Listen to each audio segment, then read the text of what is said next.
Un grupo multidisciplinario de investigadores liderado por el Centro de Investigación Científica de Yucatán diseñó un sistema de riego fotovoltaico para mejorar la capacidad productiva de los milperos.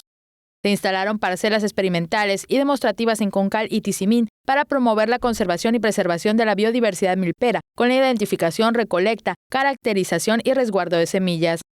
El responsable técnico del proyecto denominado Conservación, Uso Sostenible, Incremento de la Capacidad Productiva y Revalorización de la Milpa Maya en Yucatán, Miguel Ángel Fernández Barrera, detalló que es una estrategia integral para impulsar la conservación de la biodiversidad, aumentar las capacidades productivas con capacitación técnica de plagas y enfermedades, cultivo orgánico, manejo forestal y el mejoramiento genético participativo, así como la revalorización de la milpa como un eje social, cultural, económico y ambiental. El integrante de la Unidad de Energía Renovable del CICI, el doctor Luis David Patiño López, explicó que el sistema de riego fotovoltaico fue desarrollado para promover el uso dimensionado de las tecnologías fotovoltaicas. El sistema es capaz de proveer hasta 56 litros por minuto, apropiado para el riego fraccionario de una parcela demostrativa de media hectárea. Teleyucatán te informa.